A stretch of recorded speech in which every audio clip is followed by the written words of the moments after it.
Oh, hello there. Please allow me to read you The Miser's Tale.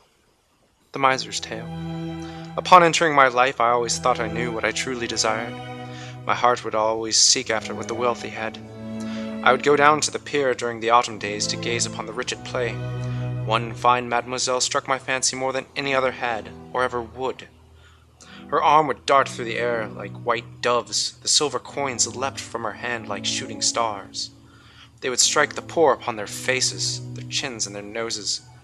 They knew not that they were lucky as a gypsy's curse to bask in her presence. I collected one of these coins one early morning and sought her out, basking in a chair by the marina. I to this day remember what I said to you. Miss Haynes, I have returned your silver dollar as a handkerchief dropped in favor. She only looked at me with her eyes cold and black as the bottom of the ocean. A crimson smile flickered across her dead face. She retorted that she knew not of courtly ways, but that I may teach her over dinner.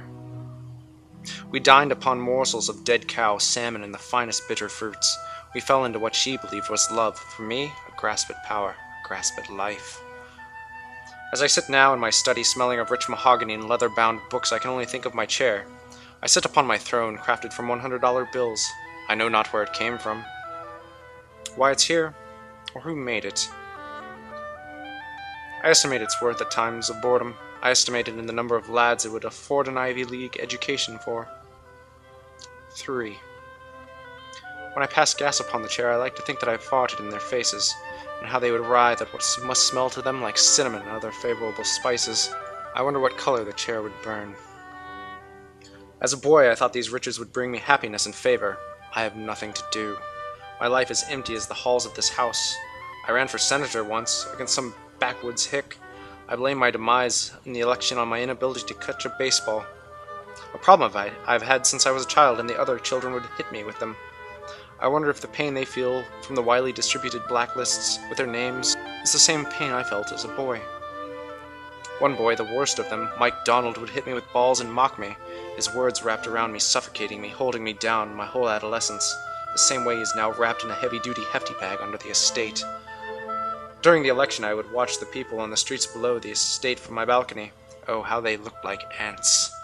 One day I built a wall out of caviar along the rail so I wouldn't have to look at them anymore. The crows, attracted to the smell, ate my wall. I could hear them mocking me from miles away.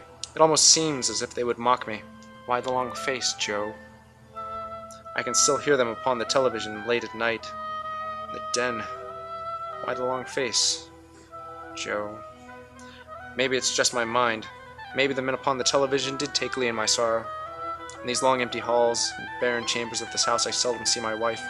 Happening upon her, I tell her, "I love you, honey." On 2 occasions I have slipped saying, "I love your money." In her confusion I tell her I said, "honey."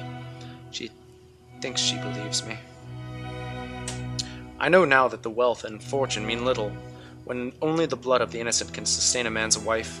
In my dreams I often remember the ceremonies of blood and awake with the taste of vomit in my mouth. I never would have imagined how many virgins one can acquire for a single pair of wrinkle-free pants. I ponder death now, my 62 years weighing heavily upon my shoulders. I think of the sweet grip of death taking me, hanging nude from the high ceilings above my wife's bed. I believe she would wake and see me dangling there and casually state, I've never seen that before, and go about her breakfast.